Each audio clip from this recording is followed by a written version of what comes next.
built and guide for Durin in just 3 minutes. Durin is a Pyro sub DPS who uses a light sword. As a sub DPS, you don't need to level up his attacks, but they do deal significant damage, so if you want to use him as a DPS, or if your rotations are long enough to keep him on the field for a while, you can level them up.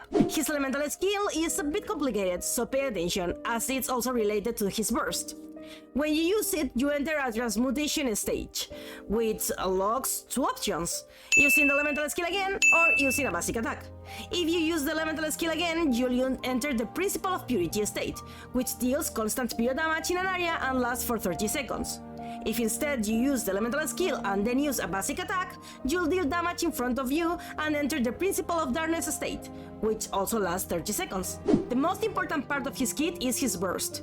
This burst also functions differently depending on the state of the elemental skill you are in. If you are in the Principle of Purity state, you will attack with consecutive pyro damage in an area, making it ideal for attacking multiple enemies.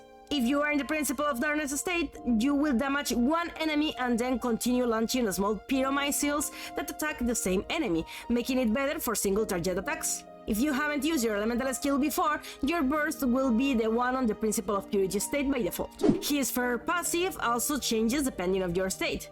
If you are in the Principle of Purity state and you perform a burning, overload, swirl or crystallized reaction, or deal pyro or dendro damage to a burnt enemy, their pyro resistance will be reduced by 20%. If you are in the Principle of Darkness state, the damage of vaporized and melt reactions will be increased by 40%.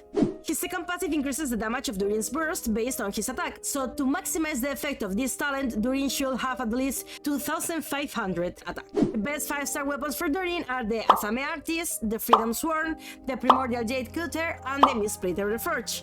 But if you don't have any 5-star weapons, you can use the Wolf Fang, the Lion's Roar, the Final of the Deep, or the Moonweaver's Dawn. For artifacts, the ideal choice is Noblesse Oblique, since Durin's most important skill is his burst, and the entire team will benefit from the second passive. However, if you already have another character in the team using that set and you don't want to change it, you can equip him with Emblem of Severed Fate to ensure his burst recharges quickly, allowing you a proper rotation. Look for Attack on the Sands, Pyro damage on the Goblet, and Critical on the Circlet.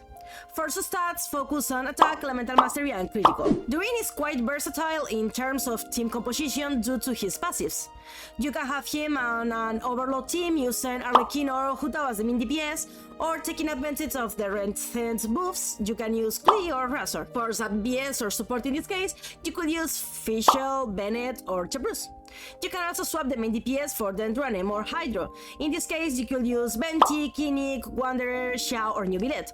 Or, since his passive also works with Crystallized, you can use Navia. If you use Navia, ideally the other sub DPS should also be Geo, such as Albedo, Gorou, or Junjin. Keep in mind that the Principle of Darkness state increases the effects of Vaporized and Melt, so ideally your main DPS should be Durin himself or a Hydro, or you could use Hydro characters like Shinkyu, Furina, or Mona as sub DPS.